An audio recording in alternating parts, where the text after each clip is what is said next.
Welcome to the Salt Circle Podcast. My name is Hank. With me today, finally, is Ben. I see. Throwing that subtlety in there, making it sound like my fault, when really, it's coronavirus's fault. Who would have known? Being home all the time gave me less time to do the podcast for a while there. Mm-hmm. Yeah. So it goes.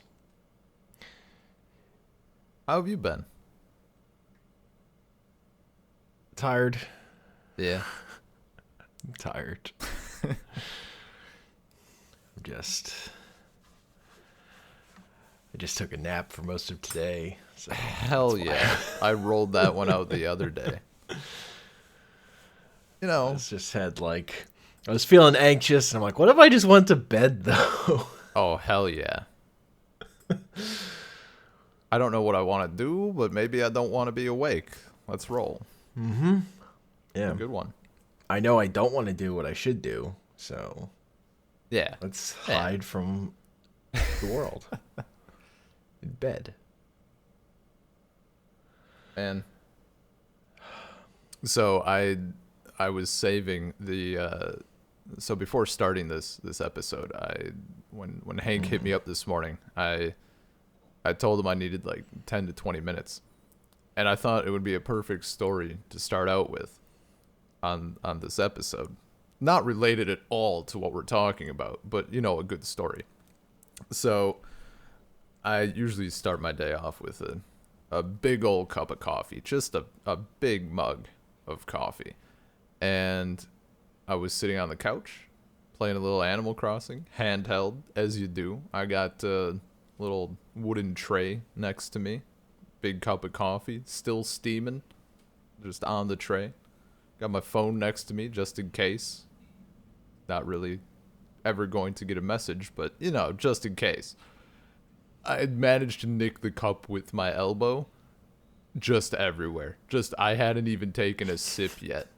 And just a tidal wave of coffee over my phone, like cascading over the ledge of the little wooden tray, just on. It somehow got on top of the couch cushions, like it was like a wave hitting the seawall, just crashing up onto everything, like onto me. And then when I stood up abruptly, as one does, I butterfingered my Switch, just screened down onto the kitchen floor. So, yeah, it was a morning. Goddamn. Yeah. But now I'm here. And it's all good. Everything's fine. The phone was waterproof. The Switch, I think the analog sticks broke the fall. And, you know, hopefully the couch doesn't stain, but we'll find out. Probably. Well, it's probably stains everywhere. I mean, Anya's worried about it, but like, it's a couch. I put my ass there. Like, it's not at the point where you're like laying your head, and it's also coffee. It's not like someone threw up on it or something. And just tell people it's fart stains. It's fine. Oh, that's cursed. Speaking of, there's the segue. Speaking of cursed things, I have some strong feelings about some of the stuff we're talking about, which includes 3 films. So, there's a little kind of a sleeper hit that I'm sure many of you don't know about. It's a little indie film called Parasite. Really flew under the radar, and you know, we both watched Oscar it for Best Picture. Yep. Yeah, right under everybody's noses. Yeah, so I mean, of course Hank watched it, and miraculously I watched it. That was the crazy part. And after that, Hank mentioned that there's a few other films that we could do up for a little podcast episode. So along with Parasite, we got Snowpiercer, which is the earliest one, I believe, of these three, and Shoplifters, which was 2018. Yeah. Yeah. Yeah. And Snowpiercer was by the same director, right? It's what's his name from Parasite, and then Shoplifters had different Bong directors. Joon-ho directed Snowpiercer. Okay. Yeah. And when did Snowpiercer come out in the US? Like 2013? Maybe. The thing is, like, I know that movie, it didn't air in the US for a while. Yeah, I think it didn't come out to the US till like 2014. Okay.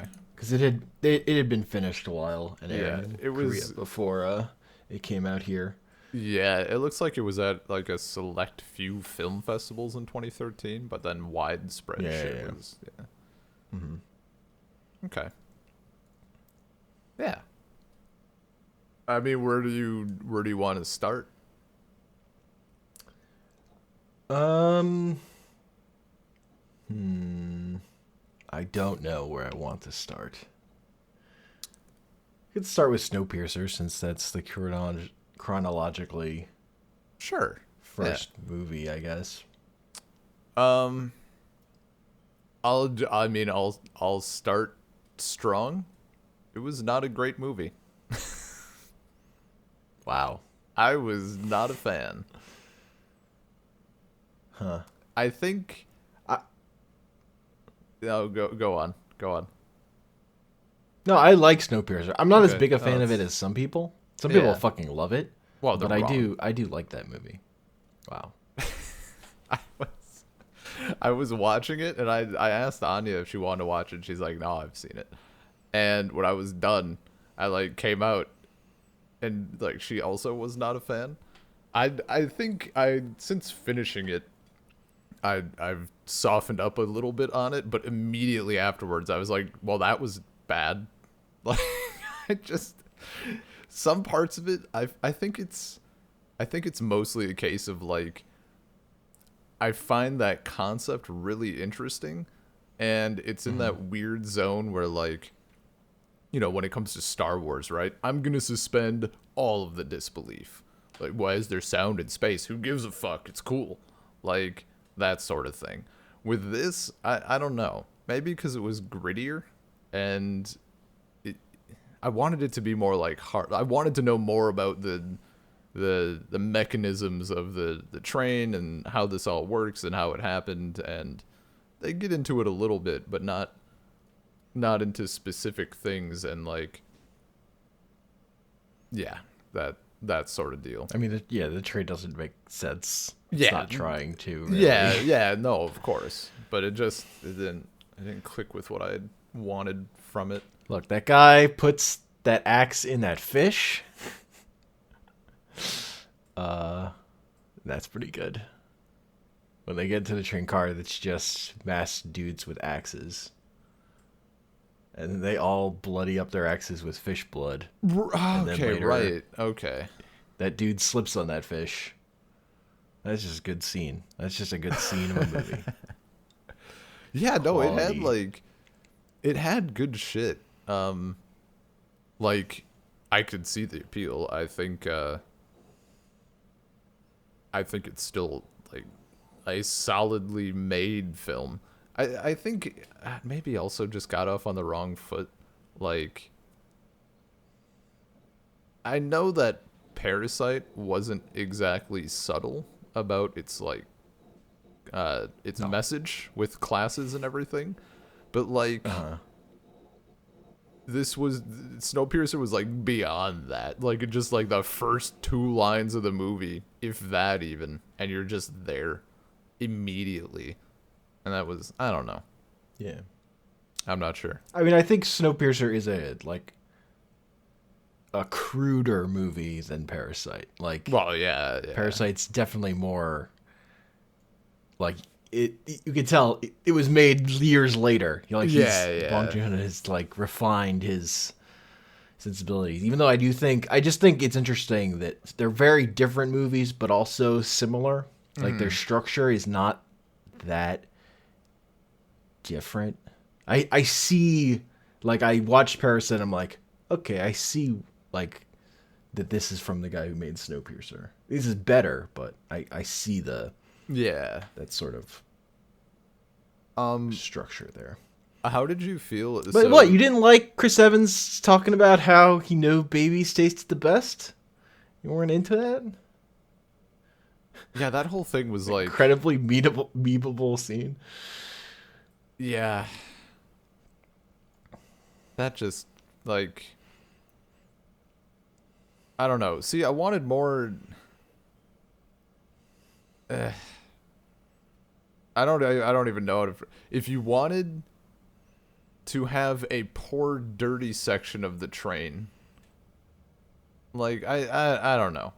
We don't know enough about how it started. Like, did they just like charge the train and get on, or did the dude Wilfred? Yeah. Did he just like Those let people on people intentionally to have this ecosystem, or? It's implied they forced their way on at the beginning. That's the thing that's explicitly said in the movie. I don't think it's ever clear if because I mean I assume when they launched the train they didn't know it would break. They didn't know and that he wouldn't be able to get the parts probably. But again, it's a metaphor, so it's not worth spending that much time thinking about it. To be there. Like, I want the deets. That's fine. How did you feel personally about there's like that big reveal that was supposed to, like, they were all horrified about where the protein bars came from? Oh, that it was all cockroaches? Yeah. Yeah, that was whatever. Yeah. That makes sense. Well, like they were Bugs all, are protein. Yeah, the dude was like acting horrified. And he's like, we can't tell people about this. And you're like, the shots, it's like cutting back to everybody just devouring the protein squares. And I'm like, I feel like I as the viewer am supposed to be disgusted, but like, yeah, that makes sense. Like it's just bugs. It wasn't that. I don't know. Yeah. That's most people who finish that movie, they're not thinking about the bug part. They're thinking about the cannibalism part. I feel like so. No, I mean that was like, It makes sense. Kind of checks out. Don't know why people didn't why don't you just hack off your arm to begin with? But sometimes you got to eat a baby, dude. Sometimes you got to make a boat out of babies. Sometimes you got to make a boat out of babies. Use their skin for the sail. Because it's the softest. Yeah, I think. I mean, when he first started talking about cannibalism, like, I don't know, I didn't care because at that point it's not relevant. I mean, if you're not liking the movie, then well, it didn't feel relevant. Like, it didn't feel like it was doing enough at that point. To me. I don't know. I don't know what you wanted from the movie, so I don't either, which is a part of the problem. Yeah. I do know what I wanted from the ending. And it was not that. I think look, man. They go to that school. They hear the song. What happens if the engine fails? He's a die. a lot of those fun. A lot of those kids had trouble making W's with their hands. I'm gonna throw that one out there. Yeah, they're children. You couldn't make a W with your hand as a child? I don't know. I'm just saying, It's like children the suck. easiest. Like, I don't. Well, okay, there's no argument there. Don't expect. I don't know.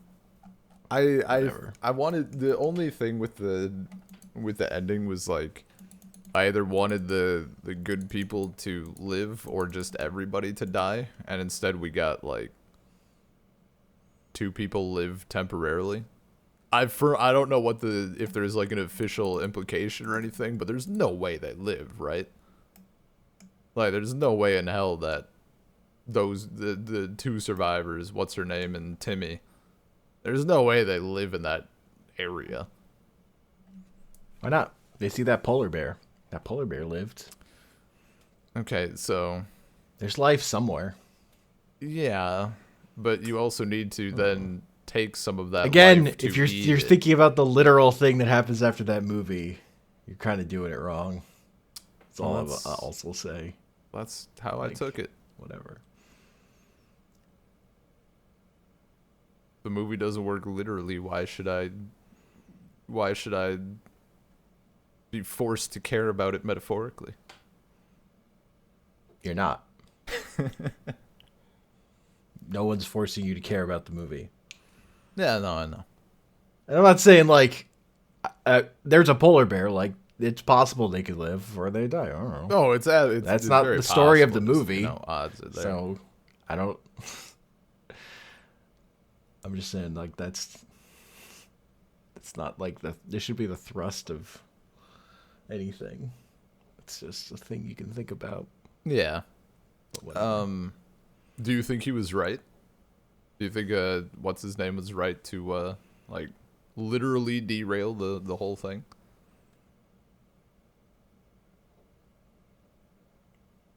Sure. I don't know. In that moment where he is emotionally, again, that's not. I don't know. That's not how I think about that kind of things. I think about it like where this character is, what they've gone through. Oh yeah, of course. What is the thing they're gonna do? I don't really care about the like trying to define what my morality is on this silly science fiction premise. Yeah, it's not how I watch movies.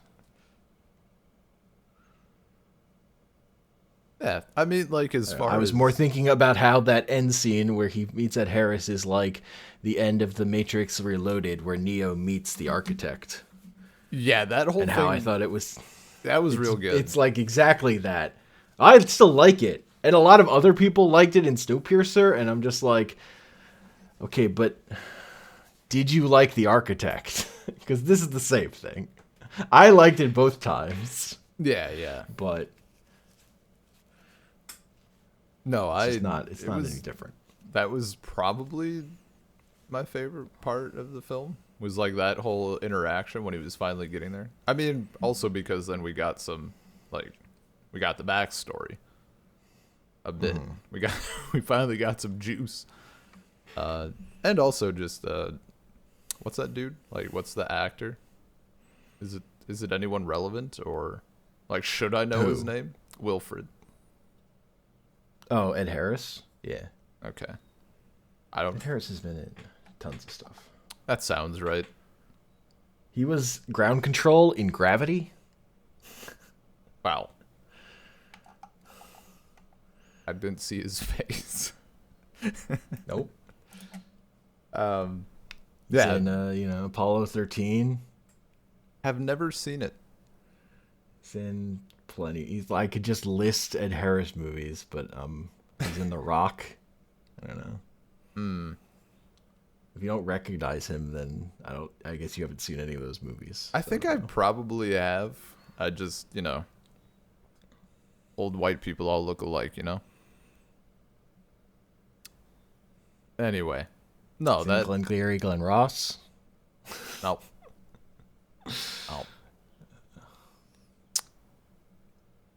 Yeah, the engine thing was good times. I mean, the general premise I still liked. Like the idea of a train is ridiculous, and obviously it's like the perfect place for a metaphor, going from the ass to the head. I don't know. Yeah.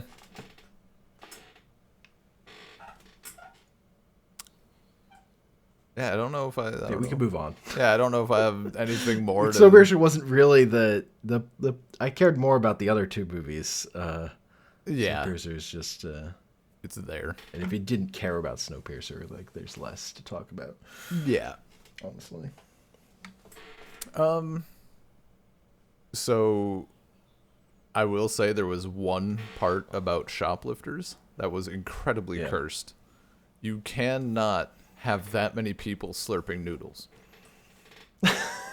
I did, when we watched Promare and I literally had to turn up the volume like 10 times. Did the opposite. I was sitting at 0 for a while, just doing subs.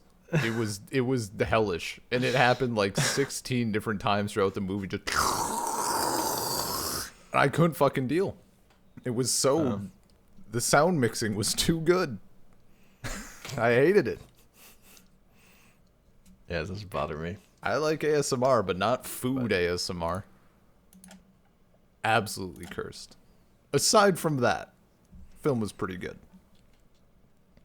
Yeah. I think coming out of it immediately, I was like perfectly neutral on it. Like maybe the most neutral I've ever felt on a film, and then like since then, like thinking on it, mulling it over, like I've warmed up to it quite a bit. I was entirely based on the wherever I saw like the short blurb about the film, I was expecting like a Parasite twist. I'm like, Solid's gonna get murdered. Some dude's a crackhead's gonna come out and like slaughter half of the family, and it's just gonna get messy. And it never did. And it was nice. Like it was just kind of a nice film overall. I mean, that's a nice film. They bury grandma under the house. I mean, nice is in and like then it turns out that they weren't a family. The nice is in there wasn't like none of them were related. You didn't. I figured none of them were related. Were we not supposed to know that? Well, you don't know that they're not related to the old woman at all. You don't know that like how deep the grift goes until the end, basically. Okay. Like you learn more about how that they were all grifters. Yeah, yeah. That's like the whole thing. No, it was very. How do I want to phrase this? It's like okay, I'm gonna phrase it poorly. It felt like the action was like entirely character based, like just characters being characters and developing and doing whatever, and that was real refreshing. Instead of what I really like about it is after their world falls apart and you get those interview scenes at the end, like the movies both isn't like it never's like making them monsters and it's never lifting them up. It's like trying to really show them as like flawed people that are struggling and do what can, but like they're not, doing the best. It just feels pretty honest about its subject material. Yeah. I'd say. Yeah, no, it for sure. That's sort of like I also was expecting again, like coming from Parasite, and honestly until like looking up the film afterwards, I thought it had the same director. No. Yeah. So I was like, I don't know. Apparently I was just expecting like a Parasite light or something. So I'm like, when are the rich people gonna come in and be smarmy assholes or something? Nope. And it just didn't happen. Yeah. This is like the only connection is that it's another poor family, and I saw it before I saw Parasite, so I had this movie in my head when I watched Parasite. Yeah. That you watch them in the opposite order, like, changes that whole relationship around anyway. Mm-hmm.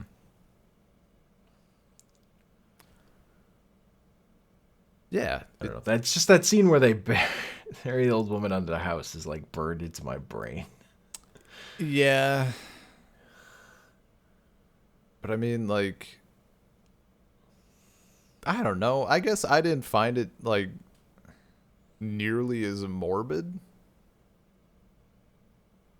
Because, like, can't afford a funeral or cremation or whatever necessarily.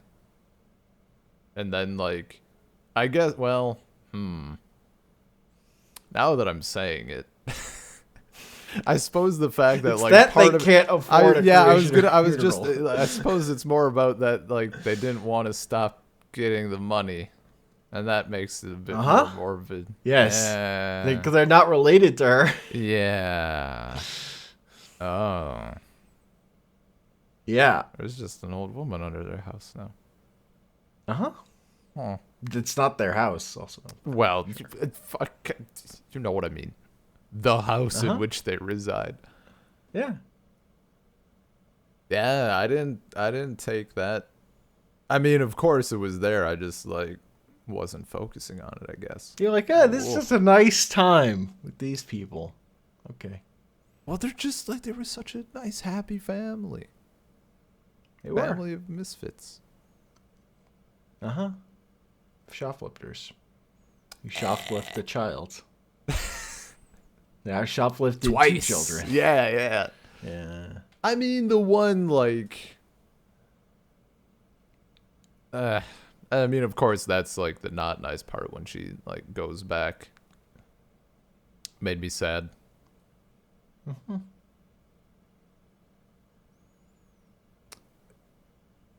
Yeah, I think I like, as far as, oh, what's up? Nothing. Hmm. Just laughing at you react. It's the way you reacted to this movie. How dare you? My reactions to I'm amused.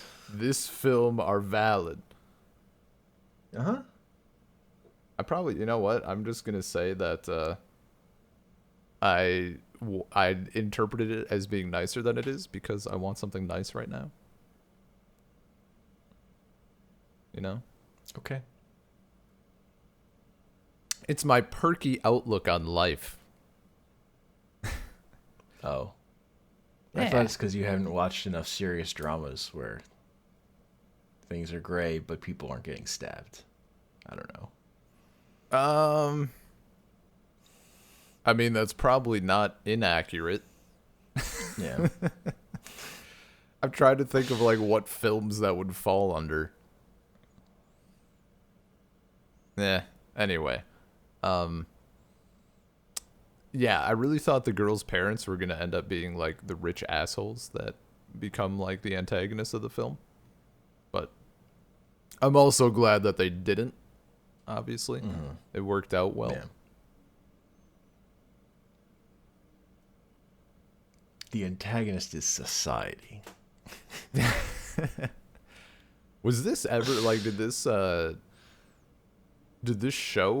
film show in the US? I mean, I watched it in a theater in the United States. So, yes.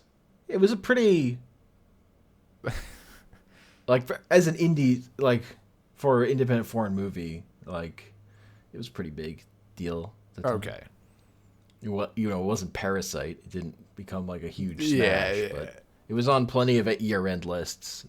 So, like, it wasn't limited to, like, the biggest or whatever theaters in New York and Los Angeles, but it didn't make its way to to fucking central Wisconsin. I mean, I think it was nominated for Best Foreign Picture. Okay. That year. Yeah. It was nominated for Best Foreign Picture. What won that year? Mm-hmm.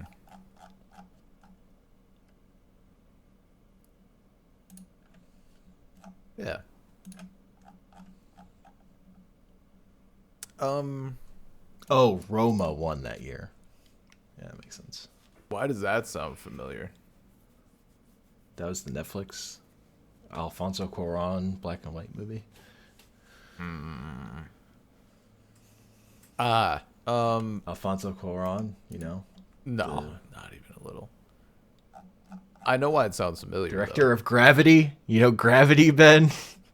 I know the Director film. of Gravity. I don't know anyone involved with it. I think Stephen Price did the soundtrack. Alfonso Cuarón, the director of Gravity. No, he's not and important. Children of Men. He's not important to the...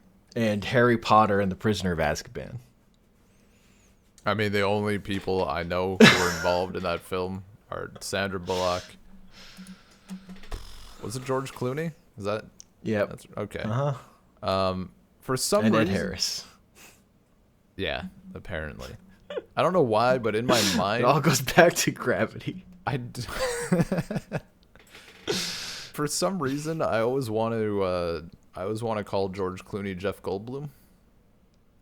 That's weird. Weird. I can't offer an explanation in the slightest. But yeah, Sandra Bullock, George Clooney, and Stephen Price did the soundtrack. So that's all I got for you.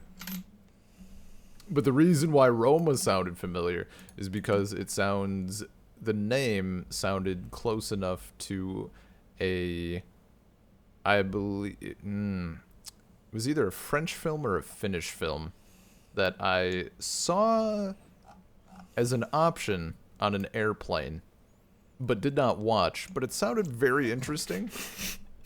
And I have not been able to find the name. And then when that showed up on Netflix, I was like, oh shit, is this it? And it was not. So I dipped. No. Yeah. Started with an I thought R. you were gonna say it's because I've heard of Rome before, so Nah. that's why it sounded familiar. Nah. I've heard of Rome. You think so little of me? Then I realized I wasn't thinking of a film. I was thinking of a city. Rome, no video game. Rome Total War. Oh. No. I've only played Shogun Total War, so joke's on you.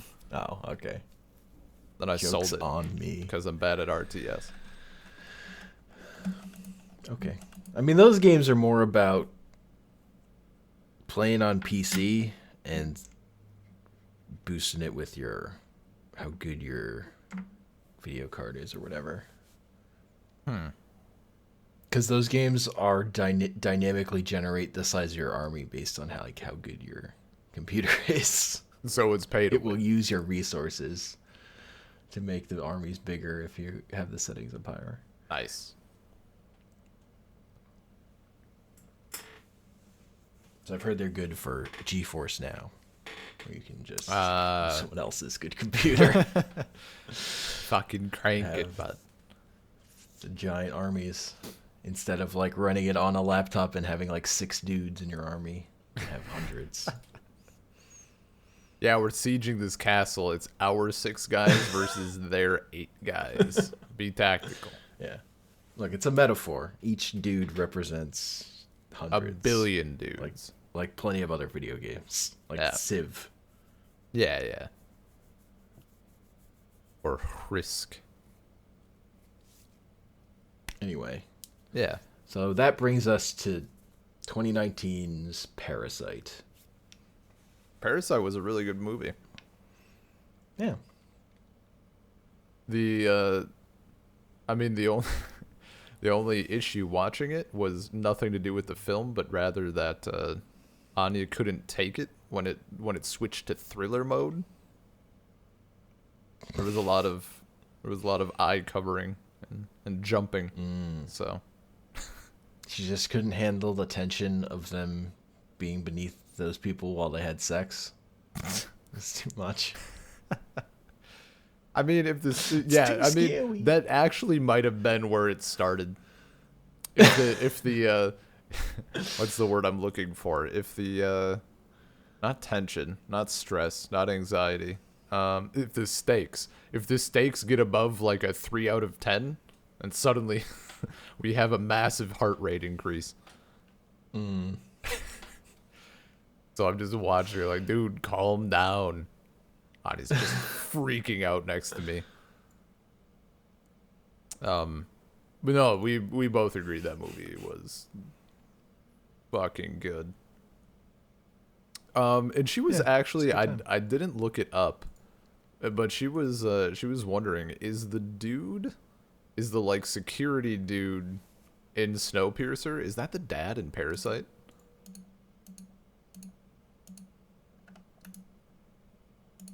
Snowpiercer. No. No? Yeah, it doesn't look like it. Oh, no, it is. Oh, it is? Okay.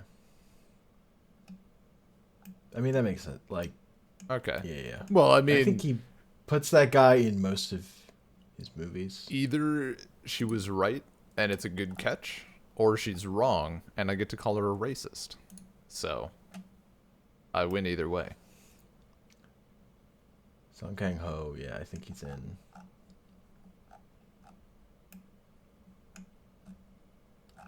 I mean, he's just been in a lot of movies, but he's also in. So the movie we didn't talk about because just didn't feel like it. But the title Parasite for this movie is a play on Bong Joon-ho's previous movie, The Host, which is about a giant monster. That one also sounds familiar. And then the people are, parasites. That's why it's Parasite, because now it's just about regular people. But also he was in that movie too. Okay.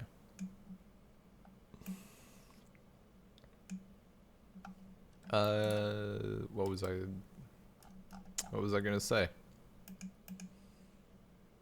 Hank, where was I going with my thought that I didn't voice yet?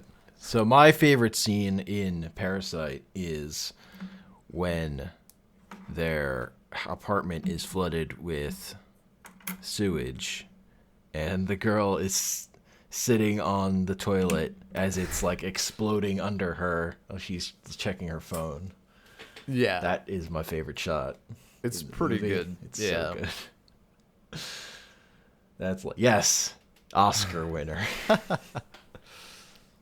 That is what I think of when I think of this movie winning the Oscar, is her sitting on that exploding toilet. That spews out shit. Yeah. No, I don't know. I really liked the tone shift. Like, you have some laughs, and then like shit gets absolutely real, and it goes like kind of 0 to 100, and then just the. I like that it was I guess a duality, sort of like both sides are parasites, kind of, or either side, whichever you choose to focus on. Yeah. The I cannot remember a single name, as you do, but I think my favorite bit from it was the chick doing the like psychological art therapy stuff or something. And then it turns out that like the dark man in the corner or whatever was that dude. That, you know what? I take it back. That's my favorite shot, is what's his name, who was living in the basement and his eyes like above the threshold of the stairs. Fucking terrifying. I also would be drawing pictures of a demon in the corner of all my artwork. Fuck. It's like awful. Yeah. Yeah.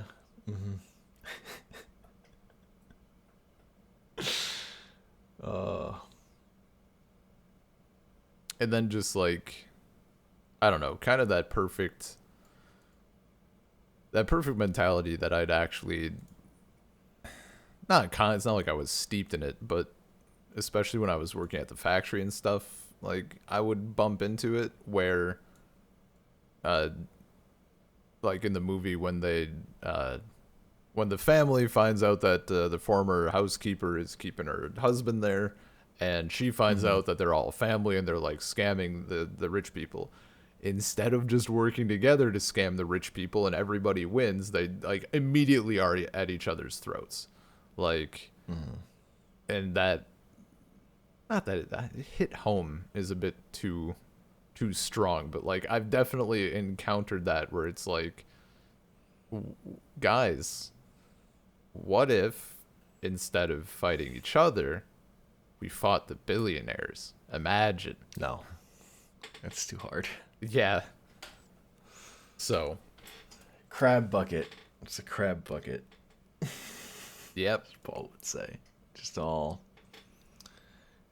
grab the nearest limb and you pull. Yeah. Yeah. It rings true. That's how I would phrase it. Mm-hmm. Yeah, for Feels. sure. I was, I mean, watching, I think my moment where I was like, my heart rate was the highest was when they were all drinking in the house and like having a party. It's a feeling I've not felt since watching a movie since Wolf of Wall Street, when everybody has a good thing going, and in this case they start drinking and partying, which is like, you could just not do that and you would be fine, like you were getting away with this whole bit. And in Wolf of Wall Street, I mean, the whole thing was like, maybe if you just didn't do a fuckload of coke and other drugs, like you wouldn't have, the castle wouldn't have crumbled. But here we are. So I'm just like getting stressed because as soon as they started drinking, like, you know what's gonna happen. So Yes. I couldn't. For when I it's was a like, movie. So yeah, you know something's gonna happen anyway. they could have subverted my expectations. I don't know. Then nothing happened. It was boring movie. Something else could have happened, my dude. Yeah. Something always happens. I do think it's... That's not true. I do think There it's... are movies where nothing happens. Yeah. Well,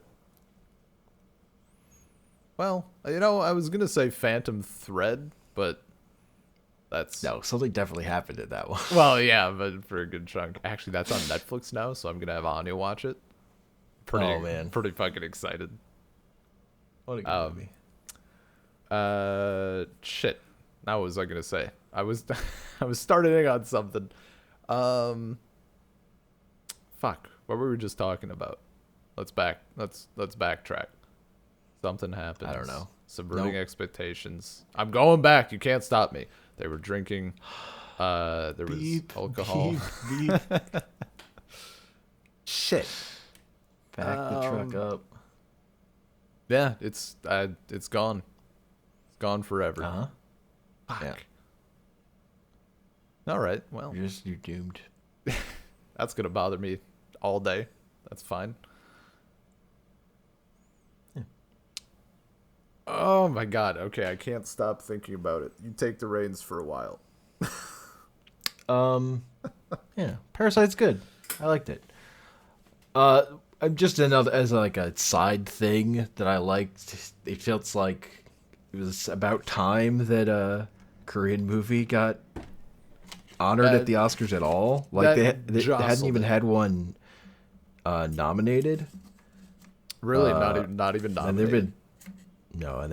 it's kind of terrible because there've been plenty of worthwhile Korean movies. Like a couple of years ago, I had like 3 of my top 10 movies were Korean movies.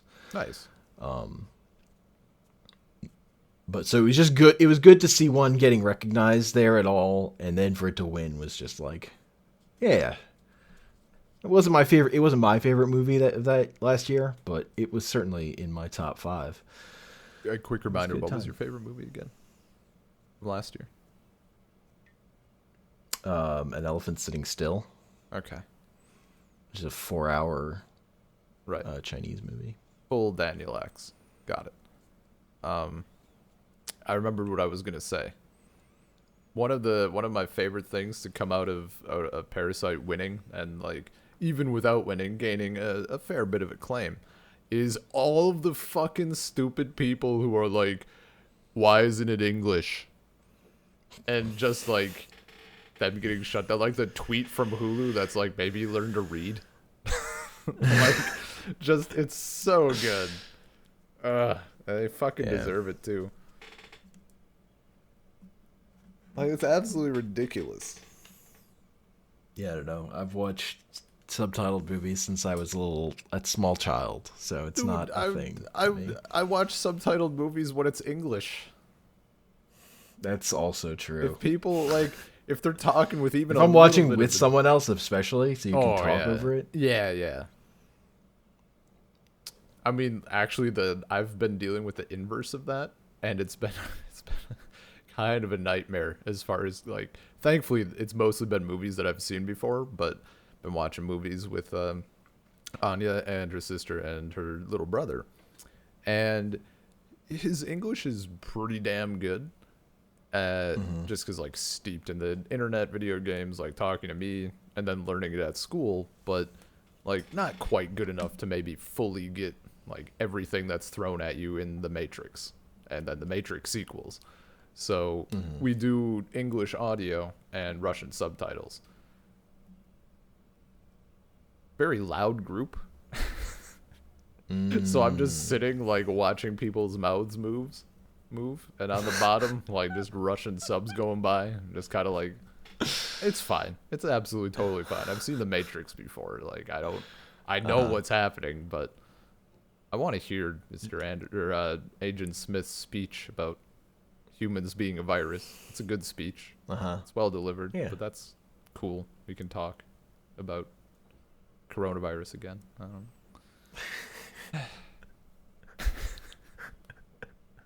Yeah, no, like subtitles on everything.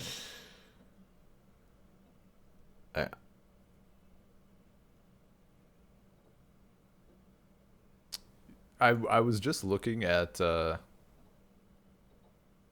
other films by how do you pronounce his name? Bong Joon-ho? Yeah. Okay. What he did Okja? Okja, yeah. Okja. Is that actually good? I never watched it. Okay. Because it's like aping Steven Spielberg movies, which I've like sentimental stuff like E.T. or whatever. And I just don't have a stomach for that kind of movie anymore, so I never bothered. Really? Why not? Like, I mean, like, why don't you have the stomach for those type of movies? Just too... Oh, I just think they're horseshit. Like, they don't. Hell yeah. The sentimentality in movies is just not what I want. Wait, so it's like it's that side of things, or it's like that plot? Or do you think that plot can't exist without sentimentality? I mean, it's the sentimentality. It's not about like what the plot is. It's about the way the movie's trying to make you feel. Okay. Or whatever. So basically, if it's trying to make you feel the things that E.T. made you feel, it's a no-go? Probably. I mean, like, obviously there are exceptions. I'm just like... It's a particular kind of movie that I'm just sick of. Mostly. Yeah. Yeah.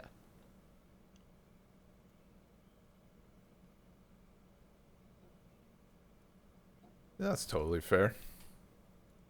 I do like I don't know. Maybe I need to. You should you should give a little hit list of some Korean movies to watch. That was actually something. After finishing it, like me and Anya were looking up some other films and stuff, and like seems like there's some decent ones to check out. So, and now's the time.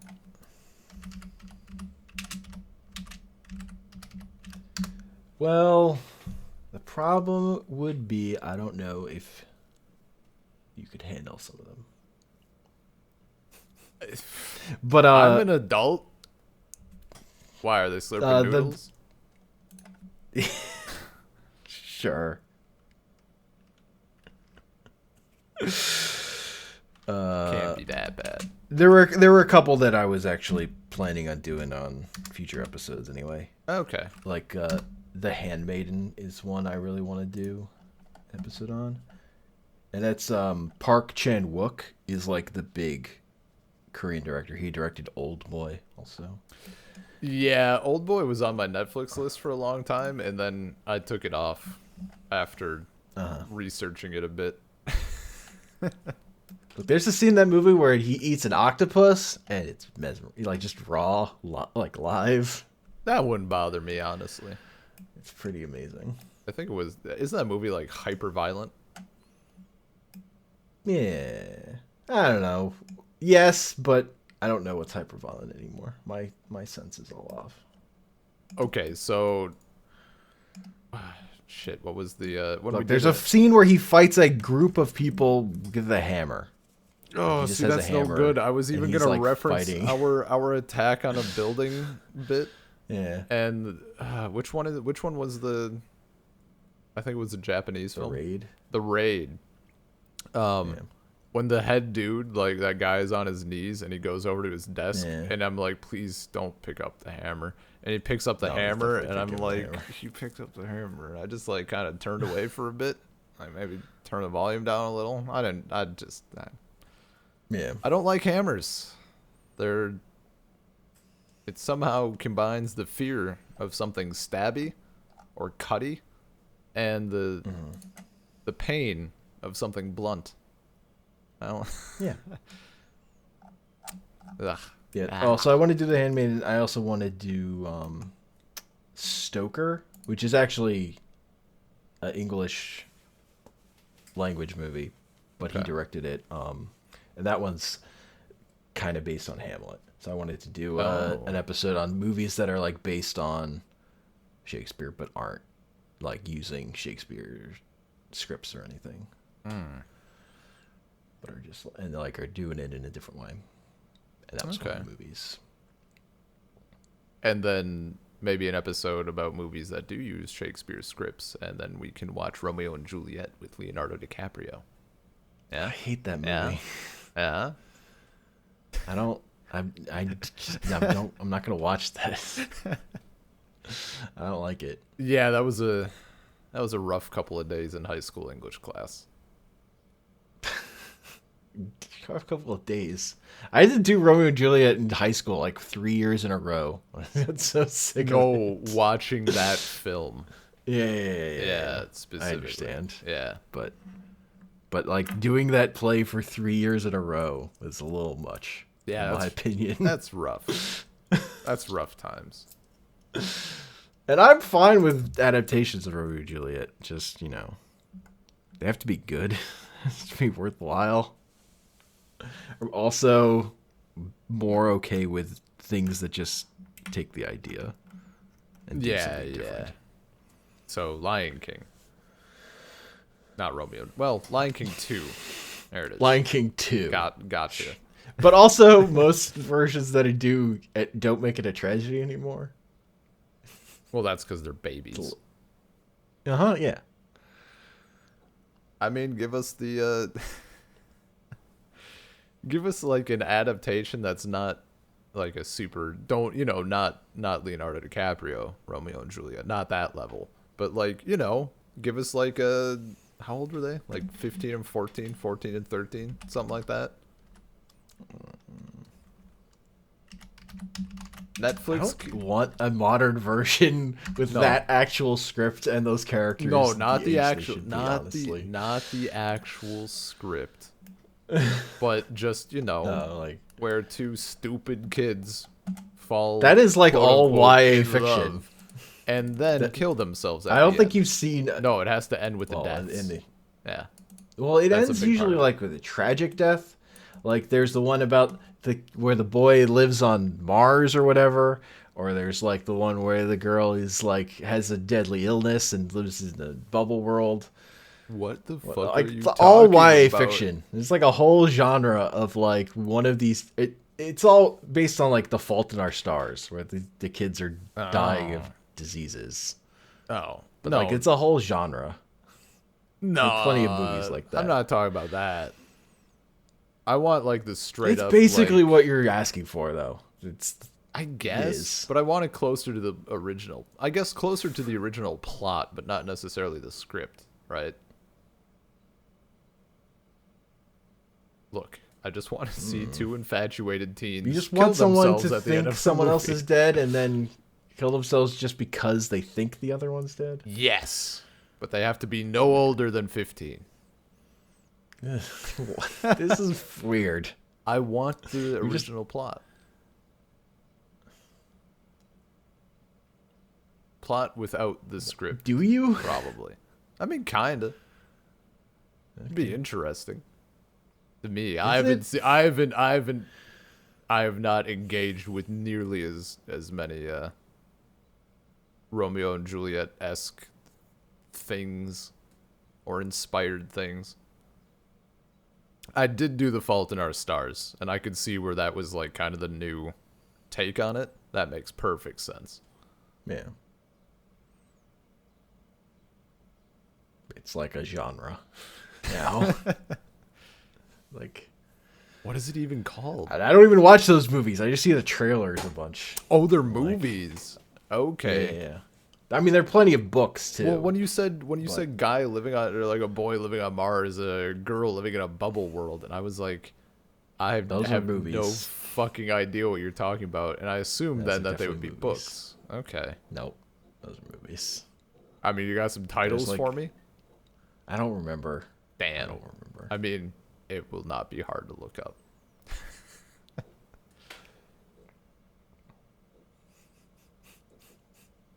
I did. Just like every year there was one, and it was like the same movie getting made over and over again.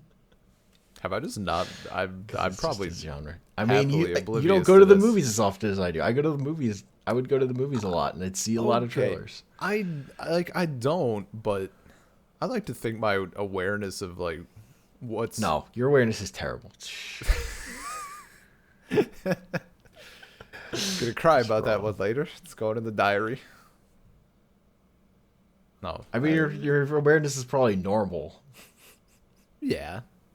I still like to think I have an awareness. Maybe. Like, okay. I mean, clearly not of bad would you of say- YA movies. Yeah, see, the reason why I generally assume that I would be aware of those is because, and maybe it's just been long enough that it's changed now, but would you say that those kind of movies, whatever the fuck they are, would be the type that would probably come to Central Wisconsin and do well?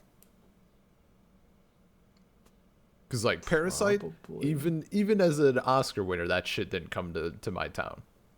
Like, there's no way. Way too many people can't read. But I don't know about do well. But it might go They there. would like, yeah, sure, they're wide released movies. Yeah. So like for stuff like that, I would assume to have like at least be I don't know. aware of. Even like normal wide release movies don't stick around for like more than 2 weeks. Generally, Yeah, it feels like now. So Yeah. if you're not like going to movies and seeing trailers, I don't know where you would learn about it. TV. And Trailers. not going to movies that aren't just Star Wars. Excuse like- you. Big budget movies. I went to the Downton Abbey movie in English. Yeah. Fight me. Got him. No. I mean, you'll just get a different set of trailers. But again, the point is that like you see one movie, then you'll see whatever those 10 Yeah. trailers they play before that one. Mm-hmm. But you won't see every trailer. Yeah, they yeah, put in yeah. theaters or whatever. You're not checking every week to see like literally what every movie that's playing that's out right now. So I don't even always like I don't know what plays in Central Wisconsin. I don't have that perspective. I have the perspective of, are these movies out in theaters? I can probably go see it then.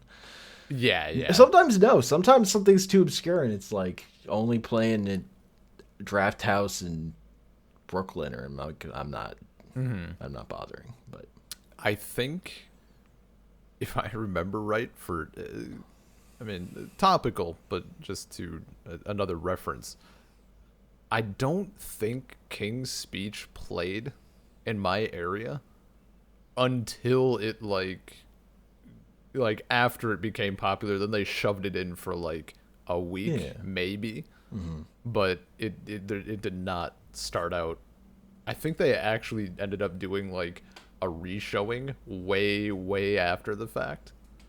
I mean, that's one of the big things with getting nominated for an Oscar, is then your movie gets like a no longer run at other theaters and stuff. Like, that's pretty common. That makes sense. Yeah, but for the most part, like, I mean, it's the perfect overlap of anything that will be popular with kids or like teens. So yeah, Marvel is never going to stop, obviously, but that's never going to stop fucking anywhere. Until now, everything stopped. And you could go and see the latest superhero film, the latest Star Wars film, the latest like feel good generic family film, and then God Is Not Dead. All this. And that one stayed for like fucking months. It was in for so long. Yeah, well, that's its target audience. I don't know. I should only doing good sales out in bumfuck nowhere. Should check the archives, see if Book of Henry ever made it in. Yeah. I don't know. Yeah. I don't know how well. Well, like, I'm pretty sure you never got. If I was going for movies you never got, I would go for more of a Maximum Ride or a Wolves, like movies that fucking nobody saw, like 1,000 people saw that movie, or so. Like, I'm not an insignificant percentage of the number of people who spent money on that movie. Maximum Ride only had a handful? Oh, Maximum Ride, yeah. If you look up the box office on that movie, because I mean, based on name, I would have thought that would have been there because it's like popular young adult adaptation. I mean, it's pretty. That movie came out pretty past when it was actually a popular book. That's fair, yeah. All right, Box Office Mojo. Give me the.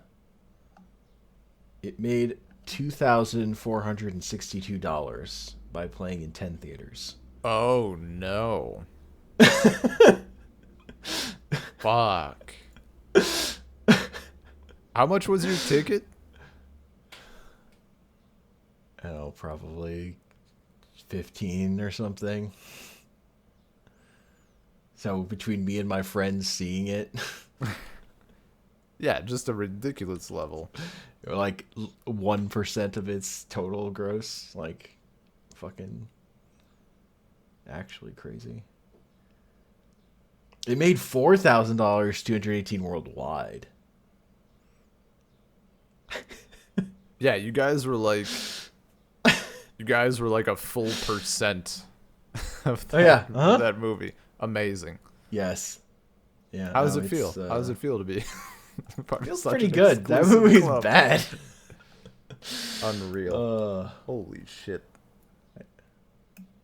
And it's like, I thought that was, I guess, I know you've talked again, about, I mean, like, you how think about it bad like was, this. Its average per theater was $246. Oh, shit.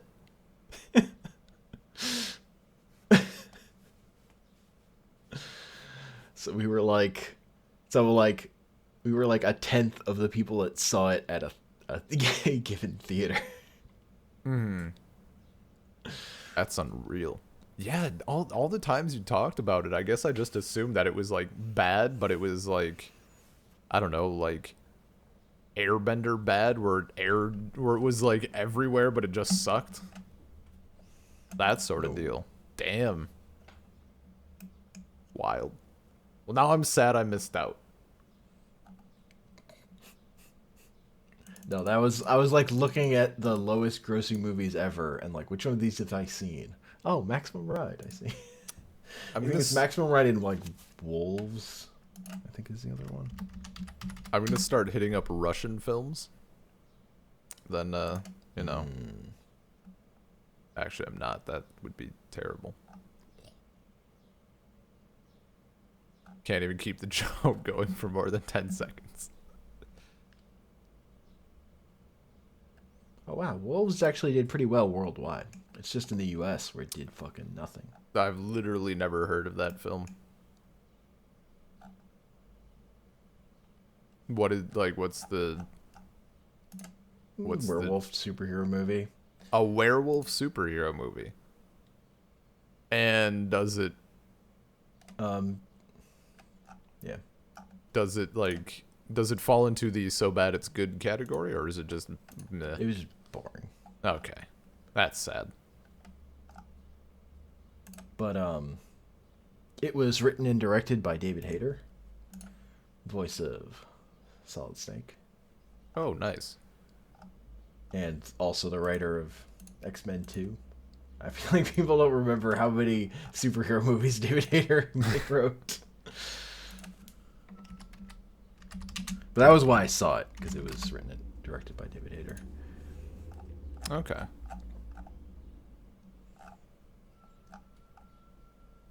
But yeah. Oh, he also wrote the script for the Watchmen movie. I He mean, he wrote the first two X-Men, the Scorpion King, Watchmen, and then he wrote and directed Wolves, and I guess some other that was his one of my full-length theatrical written and directed movies. one of my top comments on Reddit is still informing people about Watchmen. That ending. What did you inform them about?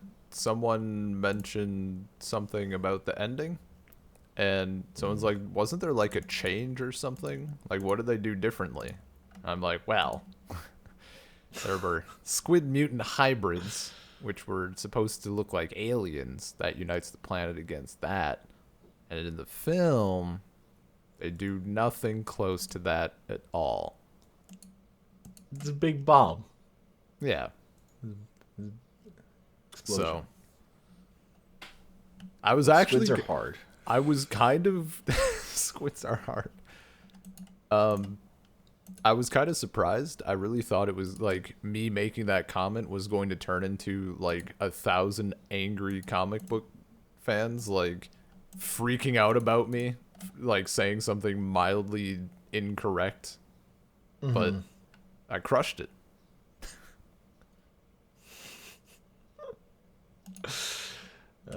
Turns out there are more people on Reddit who hadn't read Watchmen. Possibly true. Probably true. I mean, definitely true for the whole I mean, site. that you had time to even write that response means it was definitely true. that whatever comment that sat there long enough for you to write that means that the people weren't looking at it who read that comic probably. Yeah. Well, someone the post was someone just posted the picture from the scene from the comic where I can't remember who ends up being the antagonist. It's on the tip of my tongue. What? Ozymandias? Yeah. His little thing like, do it, Dan. I'm not a Republic serial villain. I did it 35 minutes ago. That bit. Yeah. That bit, which I had heard of before I had read Watchmen, from like comic book magazines listing famous moments in comics. Nice. Yeah. Seems like an episode. Yeah. So I personally like Shoplifters a little more than Parasite, but they're pretty close for me. but I liked Shoplifters a little bit more. It was a little tighter. I think if I think I might like Parasite more, but if I'm thinking way off in the future, if I end up rewatching these, I think I would probably rewatch Shoplifters before Parasite. Yeah. I mean, I can't overstate how much I really dislike the noodle slurping, but I could work past it. I really disliked it. It actually bothered me. That's hilarious. I muscled through though. Yeah. I mean, on the other hand, Parasite has the scene with the fucking shit coming out of the toilet, so that's a 10 out of 10 movie as far as I'm concerned. Yeah, that was a really good bit. Yeah. We should do this again sometime. We should do like another podcast. Another episode? Ooh, Yeah. You're asking a lot. Yeah. All right. You can email us saltcirclepodcast@gmail.com. Find us at Salt Circle Pod on Twitter. Well, Salt Circle Podcast on iTunes or whatever, Apple Podcast stuff, Spotify, Stitcher, Google Podcasts, and we're on Twitter at Salt Circle Pod, and I'm on Twitter at Comic Panels. Yeah. I'm on Twitter at bean_LP. When I have to say it off the top of my head instead of having it written on an index card like I used to, I'm more likely to screw up and just say garbage. At least you know what to say. This is like me not knowing the sign-off information is like, I don't know. I went out to my grandparents' cabin every single weekend in the summer, and even like outside of the summer sometimes, like since I was a baby, since I was born. That is probably one of the paths I've been down most in my life. And then when I learned to drive, I was like, where do I turn? Fucking like 16 years, and I have no idea. None at all. Yeah. Autopilot is a thing. Mm-hmm. All right. Peace.